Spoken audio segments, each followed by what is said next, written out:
Dios, pero con sabiduría de palabras, hay un efecto en este mensaje. ¿Qué pasa? Versículo 17.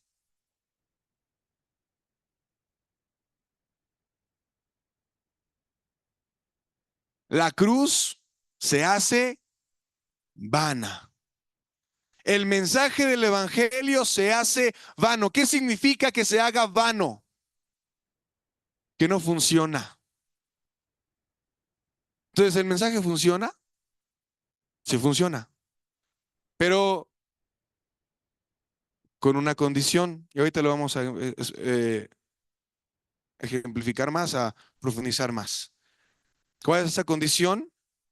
Que no esté fundamentado en nuestra sabiduría, en nuestro entendimiento, en nuestro conocimiento, en nuestras experiencias, en nuestro convencimiento.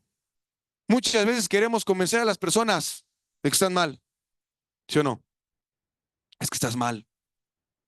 Ya te dije 20 veces que estás mal y no cambias y por eso te pasa lo que te pasa porque estás mal. Hermano, tú y yo nunca vamos a poder convencer a las personas de que están mal o de que son pecadoras. ¿O sí? No podemos, por más impositivos que seamos, no lo vamos a lograr. ¿Quién va a hacerlo? El Espíritu Santo es el que convence de ¿qué? De pecado. Entonces, vemos aquí un peligro y más que un peligro, sino algo lamentable y triste, que yo creo que la iglesia ha perdido ese poder del evangelio. Y lo ha perdido por varias razones, pero la principal es que tal vez es porque utilizamos más nuestra elocuencia y nuestros dones y nuestra capacidad y nuestra forma de explicar el evangelio que usar el poder del Espíritu de Dios. Porque es más fácil. En el segundo punto que quiero decir es cuándo funciona y cuándo no funciona. Primero hablé acerca, o el primer punto es la naturaleza del evangelio. La naturaleza del evangelio, ¿qué es? Es divina, es sobrenatural, es algo que causa un impacto en el espíritu, es algo que ningún ser humano puede ocasionar, es algo que únicamente Dios puede hacer. ¿Ok? Es un mensaje de poderoso, ¿cuántos lo creen? Es un mensaje que cambia vidas, ¿o no? ¿Ha cambiado tu vida? ¿Seguro? ¿Cómo lo sabes? ¿Cómo sabes que el mensaje del Evangelio ha cambiado tu vida? ¿Cómo lo sabemos? Ya no voy a misa, ahora voy a la iglesia. Ahora qué entonces, ¿qué sucede? ¿Cómo sabemos que el mensaje del Evangelio realmente ha hecho un cambio en nuestras vidas? En nuestro comportamiento, ya me dijeron los de Alcohólicos Anónimos que me porte bien. Serenidad y quién sabe cuántas cosas ahí. Dios, dame serenidad para cambiar las cosas que no puedo ver y da una oración ahí media graciosa. ¿Cómo sé que realmente el poder del mensaje del Evangelio ha transformado mi vida? Porque ha habido un milagro de una resurrección. ¿En quién? En Jesucristo. Pero ¿en quién? En mí. Ha habido una transformación radical. Ayer estábamos hablando de las doctrinas en la cruz, de la cruz allá en la planeación con los hermanos, y estaba hablando de la santificación. La santificación básicamente es, somos impuros, ¿verdad? Somos impuros. Todo lo que hacemos delante de Dios, siendo impuros, no le agrada, le parece algo desagradable. Es más, hasta nuestras mejores obras son trapos de inmundicia. Somos impuros, no podemos tener comunión con Dios. Sin embargo, a través del sacrificio de Jesucristo en la cruz, Él nos hace santos, ¿verdad? Y entonces eso hace una transformación en nuestro interior, de manera que ya no somos impuros y ya no practicamos la impureza. Pongamos un ejemplo, una pareja que vive en unión libre, se cruza con el mensaje del Evangelio. Y hace Dios un milagro en los dos. ¿Cuál es el siguiente? ¿Cuál es la evidencia de que hizo ese milagro en los dos? Se casan, ¿no? O se separan. ¿Sí o no? Entonces hay una evidencia de que el poder de Dios está actuando en nosotros. Y así en cada área. ¿Cuántos aquí estaban antes enfermos? Antes de conocer a Jesucristo. Y ya no están enfermos. Gloria a Dios. Hay una evidencia. Porque el mensaje que predicamos, hermanos, no nace de una idea humana, no nace del corazón de una persona, nace del corazón de Dios y nace de lo sobrenatural y del poder de Dios. El problema es cuando tú y yo no vivimos, y vamos a hablar de la segunda parte, cuándo funciona y cuándo no funciona la predicación del Evangelio. Vamos a seguir leyendo, vamos a 1 Corintios 2:1. ¿Cuándo funciona y cuándo no funciona la predicación del Evangelio? Dice, así que hermanos, cuando fui a vosotros para anunciaros el testimonio de Dios, no fui con excelencia de palabras o de sabiduría, pues me propuse no saber entre vosotros cosa alguna, sino a Jesucristo y a este crucificado. Y estuve entre vosotros con debilidad y mucho temor y temblor. Y ni mi palabra ni mi predicación fue con palabras persuasivas de humana sabiduría, sino con demostración del Espíritu y de poder, para que vuestra fe no esté fundada en la sabiduría de los hombres, sino en el poder de Dios. ¿Cuándo funciona y cuándo no? Cuando colaboramos con el Espíritu Santo. Tenemos que entender que el que va a hacer la obra de salvación no somos nosotros. ¿Estás de acuerdo? Nosotros no somos el factor determinante para que una persona sea salva. El factor determinante para que una persona sea salva es el Espíritu Santo. ¿Estás de acuerdo conmigo? Entonces, ¿cómo vamos a poder compartir el Evangelio si no tenemos al Espíritu de Dios en nosotros? ¿Qué impacto va a haber en las personas? ¿Qué poder de Dios vamos a demostrar? Si lo único, y ojo, podemos saber muchas cosas y podemos predicar con mucha enjundia y podemos enseñarles todas las doctrinas de la cruz y podemos hacer 20,000 cosas, pero si no es el Espíritu Santo el que está detrás de nuestras palabras, detrás de nuestros actos, entonces es vano. Es vano, es un esfuerzo humano y los esfuerzos humanos no salvan a nadie. Tenemos que entender eso hoy. Hermano, aunque le des raid a 20,000 personas, eso no va a hacer que sea salva esa persona. Aunque le des y le lleves comida o le des tortas o le des lo que sea, eso no va a hacer que esa persona sea transformada en su interior. Lo que va a hacer es que tú y yo colaboremos con el Espíritu Santo y llevemos el mensaje del Evangelio. Ahora, se dice muy fácil, pero aquí vienen varias cosas.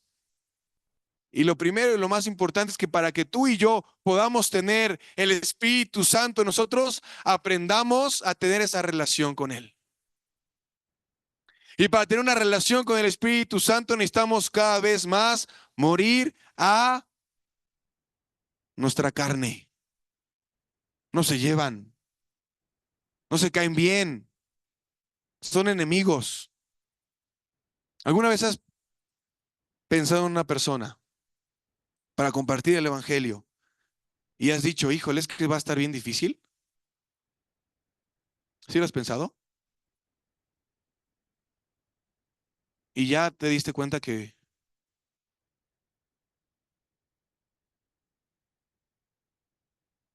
cuando decimos eso es porque evidentemente el Espíritu Santo no te está guiando.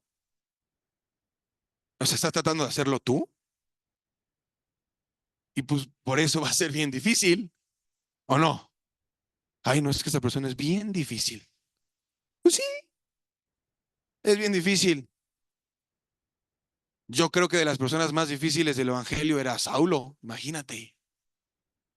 Mataba, torturaba a los cristianos, los odiaba. los apedreaba, lo aprobaba, decía, qué bueno que los maten. Y de repente tuvo un encuentro sobrenatural. ¿Con quién? Con Jesucristo. ¿Para Dios es algo difícil? ¿Es complicado para Él? El problema, hermanos, es que pues, Dios decidió usarnos a nosotros, ser el medio. Y entonces muchas veces en nuestra predicación o cuando compartimos el Evangelio, lo que compartimos pues es incredulidad en vez de fe. ¿Y por qué compartimos incredulidad en vez de fe? Bueno, porque nuestra relación con el Espíritu Santo no nos ha llevado a ese punto en el que, al que nos muestra, es que eres un incrédulo, Israel. Eres un incrédulo. Yo puedo hacer muchas cosas. Yo puedo sanar si quiero, yo puedo liberar, yo puedo hacer lo que quiera, pero tú tienes que creerlo y vivirlo también. Cada uno de nosotros tenemos que creerlo y vivirlo también, que el mensaje del Evangelio es la solución para esta humanidad, para nuestra sociedad, para nuestra familia. ¿Cuántos lo creen? Más o menos, ¿no? Como, hermano, grita más fuerte y tal vez me convences. No. ¿Cómo va a funcionar el mensaje del Evangelio cuando tú y yo muramos a nuestra carne? Vamos, hermanos, vamos a hacer un evangelismo. ¿Qué vamos a hacer? Vamos a folletear. Tenemos 1 hora para folletear. Te dan tu bonche de folletos. No sé en qué estemos pensando. Evidentemente, si está el Espíritu de Dios, pues estamos pensando en ganar almas, en preocuparnos por ellos, en orar por ellos, o aplicamos la de pizzero. Le dan una invitación, le dan una invitación, Dios le bendiga, le esperamos, Cristo te ama, te da una invitación, Cristo te da una invitación, ahí te doy otra invitación, ahí te doy otra invitación, Jesús te ama, te doy otra invitación y ya, hermano, ya acabé, ya soy cristiano, póngame estrellita, ya, no hicimos nada diferente a lo que haría cualquier otra persona que esté entregando folletos. Y a veces Dios aún así por su misericordia, alguien llama, oye, me dieron un folleto, ¿no? Es Dios. O sea, no somos, evidentemente no somos nosotros. No es ni nuestra predicación, ni nuestra devoción, ni nuestro tiempo. No, hermano, estuve platicando y orando por esa persona y oramos y Dios estuvo tocándole y se quebrantó. ¿Cada cuándo pasa eso? Debería ser cada que salgamos a evangelizar. Y debería ser no por una persona o por dos o por el líder o por la esposa del líder, sino por cada uno de nosotros. ¿Por qué? Porque no llevamos un mensaje que nace de nuestras ideas o conceptos. Llevamos un mensaje que nace de Dios y más importante, que estamos viviéndolo, que lo estamos creyendo, que estamos siendo transformados por el Espíritu de Dios y decimos, amigo, amiga, necesitas a Jesús. No, no necesito nada, yo necesito dinero. No, no, no, yo estaba igual que tú. Yo pensaba que necesitaba dinero, yo pensaba que, pero no, tenía un vacío que nadie puede llenar. Estaba atado y Jesús vino y Él me compró con su sangre y ahora soy su hijo. ¿Me voy a entender? Y es lo más padre esto, porque las estructuras sociales no han cambiado mucho. Desde los tiempos de aquí de Corinto hasta ahorita. Es decir, ¿cuántos aquí son nobles? Vamos a quitarle nobles. ¿Cuántos aquí son ricos? Y decir, no, hermano, yo tengo mi familiar es de acá, de Lomas, y yo soy dueño de medio México y no, o sí, y es lo más padre del Evangelio, que no necesitamos ser alguien en esta tierra para ser usados por Dios, que no necesitamos tener un título, doctor, maestro, o no necesitamos muchos estudios. No necesitamos tener el mejor trabajo. Dios se encarga que cuando nosotros vivimos el Evangelio, nuestras palabras hacen un eco en el alma y en el espíritu de las personas que las escuchan cuando están inspiradas por el Espíritu de Dios. ¿Estoy siendo claro? Entonces necesitamos tener una relación real con el Espíritu Santo. Real. Y cuando hablamos de una relación real es precisamente una relación dinámica, que Dios te esté mostrando qué cosas hay en nuestras vidas, en tu vida, en la mía, que no hemos ajustado, que no hemos cambiado, que nos sigue gustando hacer lo que nos gusta hacer. A veces el pecado está, hermanos, en que nos sentimos eh, incapaces de hacer las cosas. No, es que yo no sé, yo no puedo. Yo apenas llevo 50 años en la iglesia, entonces compartir mi testimonio, yo no sé si pueda. No vas a hablar tú. No te estamos diciendo que es una opinión acerca de la política, no estamos diciendo que es un análisis económico del país, lo que estamos diciendo es lo que estás viviendo. Comparte lo que estás viviendo. Ahí está el problema. Cuando no estamos viviendo el evangelio, entonces, ¿qué vamos a compartir? Conocimiento. Eso vamos a compartir. Conocimiento.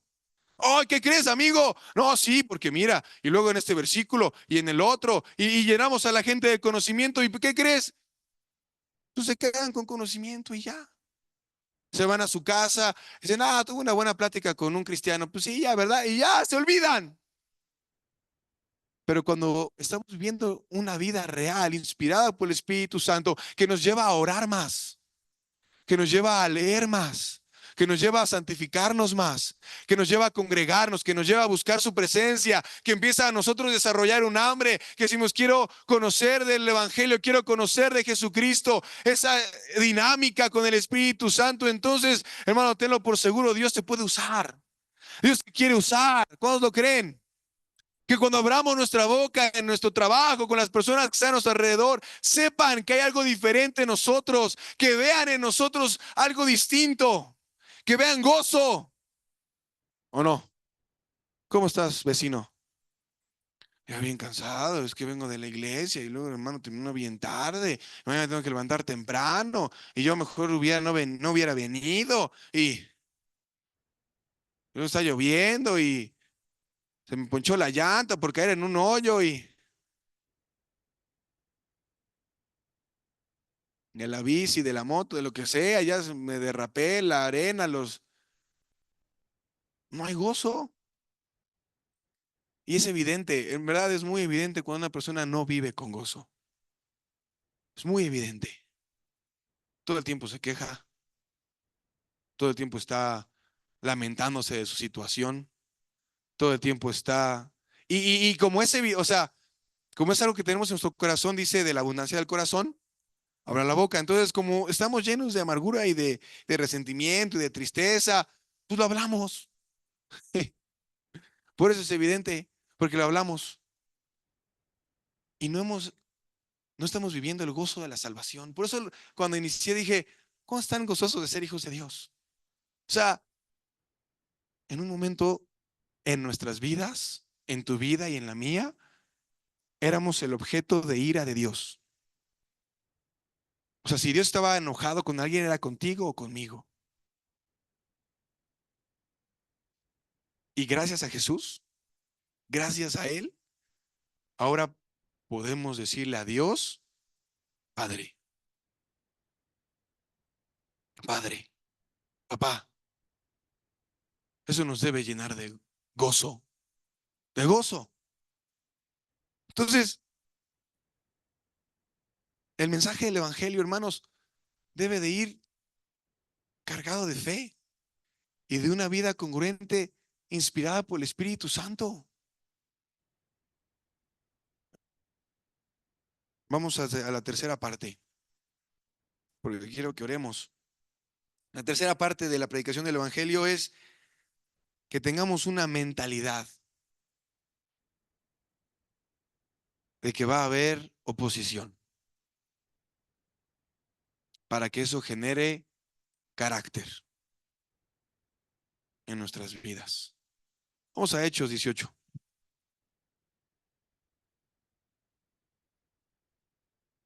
Hechos 18:1.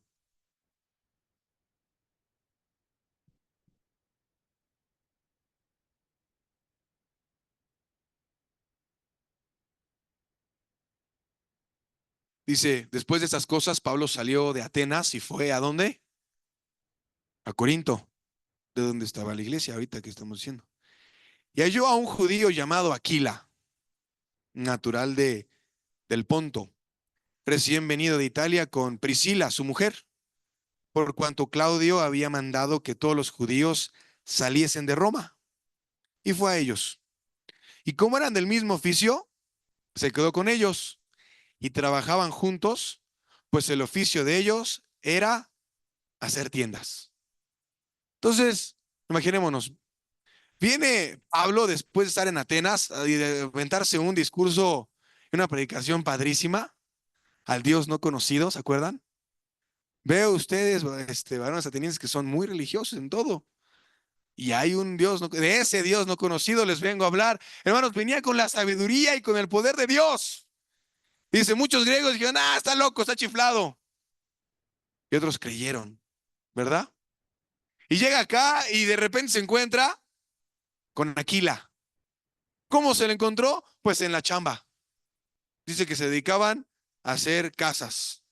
De repente Pablo dice, pues, ¿qué voy a comer?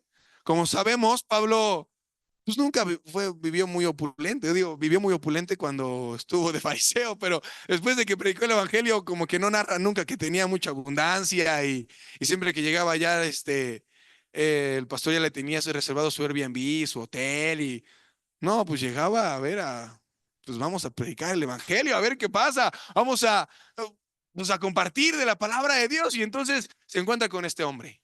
¿De qué crees que le empezó a hablar? De Jesucristo, del evangelio. Y entonces era judío, pues ya, con más razón. Se gana él, se gana Aquila. Después, 4. Y discutía en la sinagoga todos los días de reposo y persuadía a judíos y a griegos. Entonces, todos los sábados, Pablo iba a la sinagoga y empezaba a compartir el evangelio. Y dice, y cuando Silas y Timoteo vinieron de Macedonia, Pablo estaba entregado, ¿qué dice? Por entero a la predicación de la palabra, testificando a los judíos que Jesús era el Cristo. ¿Qué nos va a llevar una relación real con el Espíritu Santo? A que nos dediquemos por completo a predicar el Evangelio. Lo que va a hacer el Espíritu Santo en nosotros es que exaltemos a Cristo, que lo glorifiquemos, que digamos, Él es el que me salvó la vida, Él es el que me perdonó, Él es el que me justificó, Él es el que me hizo una nueva criatura. Eso va a hacer el Espíritu Santo en nosotros, que exaltemos a Jesucristo y que nos entreguemos por completo al Evangelio. Y dice, ¿qué dice ahí? 6.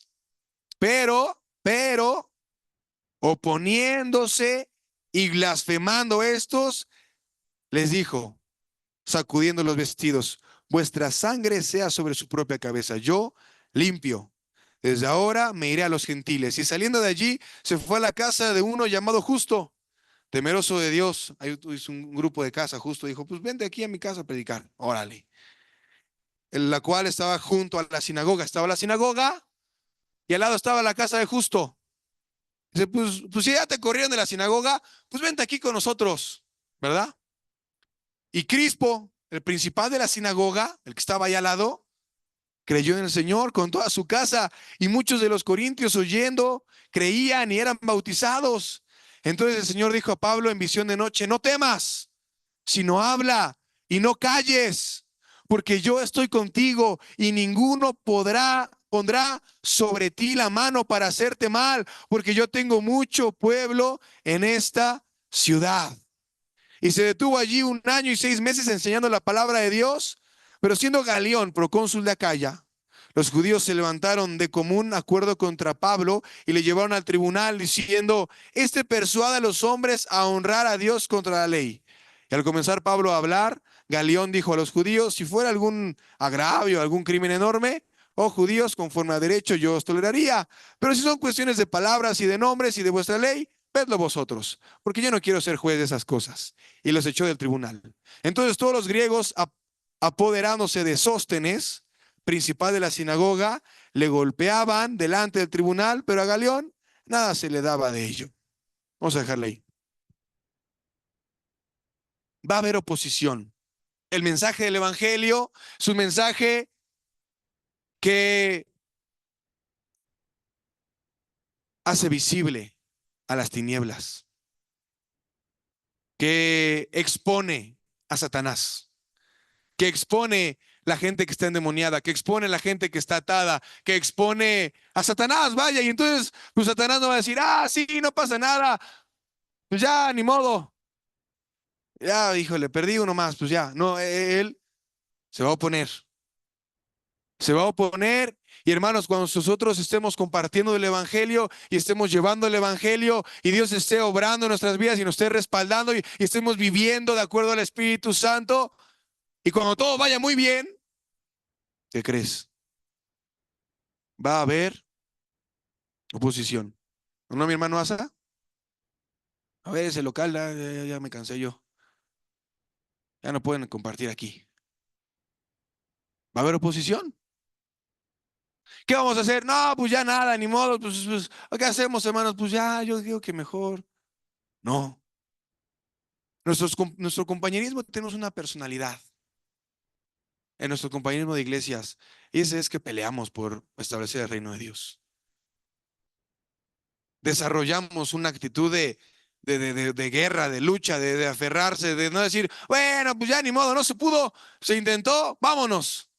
No, vamos a pelear, vamos a buscar alternativas. Y eso genera en nosotros un carácter.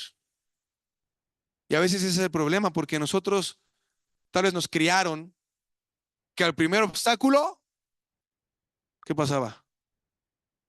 Nos rendimos. No, ya no se puede. Por eso son buenos los deportes. Cuando saben que pues no siempre ganas.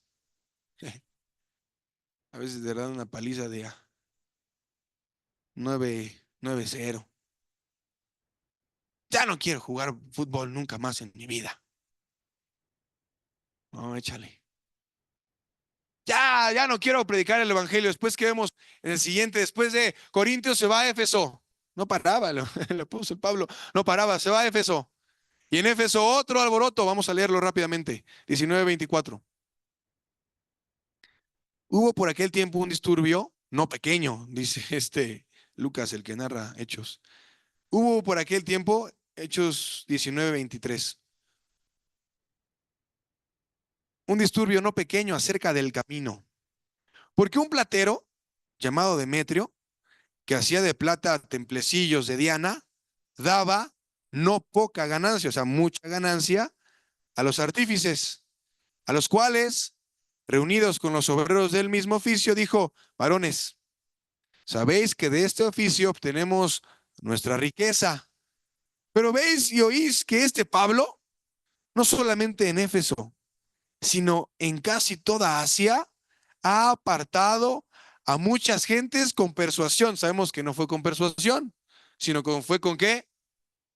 Con el poder del Espíritu de Dios, diciendo que no son dioses los que se hacen con las manos.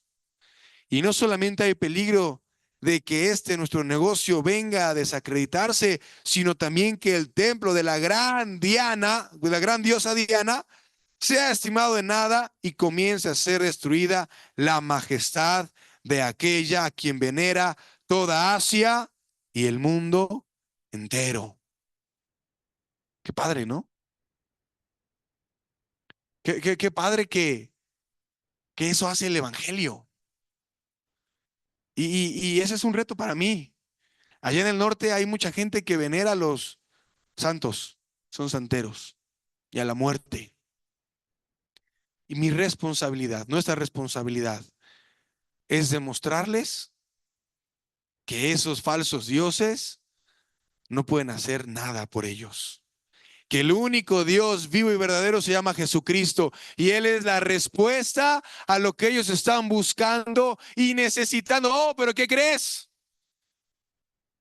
Pues va a haber oposición. Sí, sí, qué buena onda, pues llévate todos los santos. No, no. Pero hermanos, no hay problema. Si nos escupen, si nos golpean, si nos empujan, si nos tratan de callar, ¿cuál es el problema? Si antes nos peleábamos, ¿no? A ver, que tú, que yo, que por tonterías.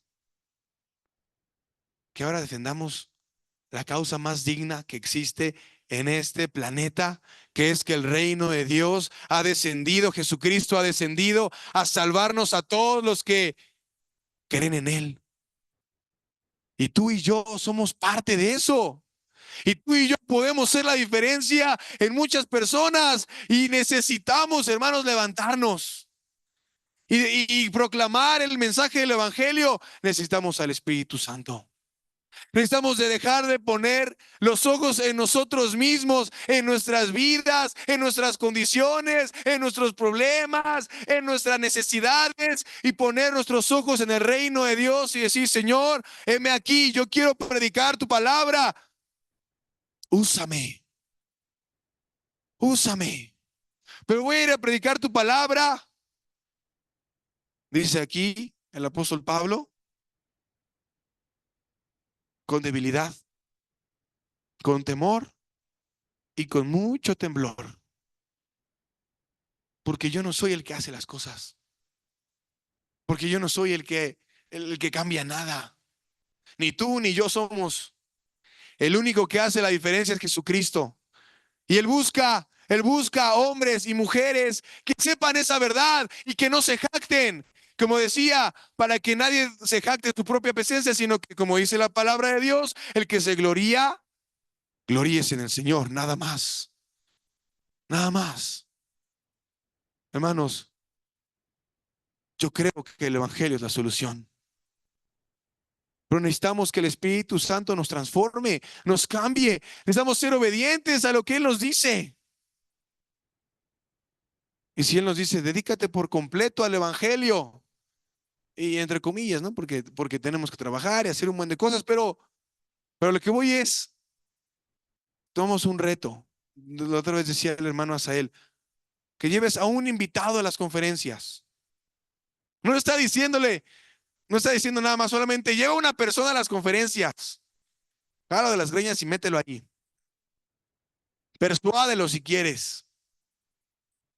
Engaña, de que vas a un congreso de política y ya, y, ay, perdóname, me equivoqué.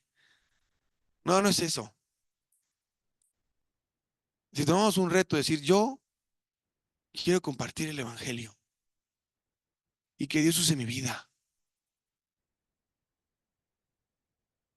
y ser contado entre aquellos buenos siervos, fieles,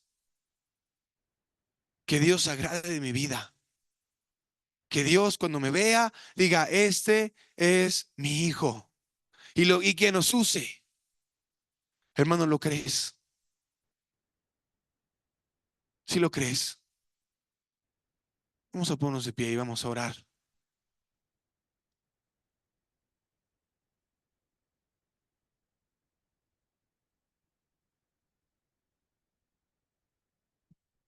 Va a haber oposición, hermano.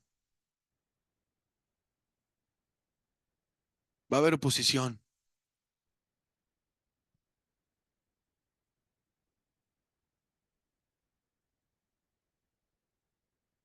en tu familia, tus padres, tu esposo, tu esposa, tus hijos. Si no son conversos, no creas que se van a poner muy felices de que tú expongas su pecado. Y yo sé que no lo hacemos a propósito, pero pues por eso las tinieblas aman más las tinieblas que la luz, porque no quieren que sus obras sean expuestas. Va a haber oposición, pero que esa oposición no te detenga a hacer lo que debes hacer. Que no te quedes en un estado de conformidad en el que dices, bueno, yo ya lo intenté y así está mi vida y ya, ni modo. No, no.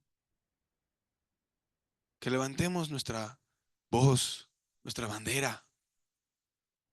Que digamos, yo soy cristiano, soy un hijo de Dios. Creo que Jesucristo es la respuesta. Él me ha transformado, su poder me ha cambiado, me ha hecho nueva persona. Ya no vivo afanado para este mundo, ahora vivo con un único interés y ese es que su reino se establezca. Y ese es nuestro deseo. Porque el Señor Jesucristo no pagó por menos. Él no pagó por menos. Y Él se merece todavía mucho más. Vamos a cerrar los ojos, vamos a alabar a Dios mientras mis hermanos vienen para acá.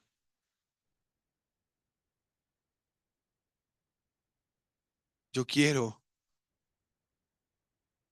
agradar a Dios. Ese es mi deseo. Yo quiero agradar a Dios. Que cuando Dios me vea, Él sepa que mi vida le está agradando a Él. Y mi relación con el Espíritu Santo y mi relación con Jesucristo me lleva a eso, a agradarle. Pero muchas veces mi necedad, mi egoísmo, mi comodidad, mi falta de valentía y de nuevo. Por eso los apóstoles, cuando fueron azotados, cuando fueron, cuando Pedro les respondió, mira, voy a obedecer primero a Dios que a ti, ni modo. Y cuando salieron de ahí, empezaron a orar, dijeron, Señor, escucha sus amenazas y concédenos de nuevo para seguir predicando tu palabra. Ese de nuevo, ¿de quién viene? De Dios, de su Espíritu, no de nosotros. Valentía. Este mundo constantemente, no por nada Jesucristo escribió, el que se avergüence delante de mí. Porque, ¿qué crees? Este mundo se encarga de hacernos pensar y sentir que ser cristiano es vergonzoso. Ser un hijo de Dios es vergonzoso cuando es lo más digno, es lo más glorioso que cualquier ser humano puede experimentar y ser. Oh, pero a veces vivimos con vergüenza o con desobediencia. Vengamos delante de Dios. Vamos a abrir el altar y vamos a hacer tratos con Dios. Puede ser desde, Señor, quiero que me uses, hasta ponerte a cuentas con Él, porque tal vez tu relación con el Espíritu Santo ha estado débil, lo has ignorado, no sé. Yo quiero que salgamos de este lugar inspirados por Dios, fortalecidos por su Espíritu, para que compartamos el Evangelio, para que vayamos por las almas, para que le digamos al alcohólico, al drogadicto, al que está adicto a la pornografía, al que está deprimido, al que tiene ansiedad, al que está enfermo, que hay una esperanza y que tengamos la certeza y no digamos, bueno, si puedes creer, bueno, si las cosas se alinean, no, nada, para que su fe esté fundada en Jesucristo. Dios puede hacer eso y mucho más. Necesita y busca siervos. Vamos a cerrar los ojos, vamos a entonar una alabanza. El altar está abierto para que hagamos tratos con Él, para que pidamos, Espíritu Santo, ven, transfórmame. Ya no quiero ser igual. Vamos a orar.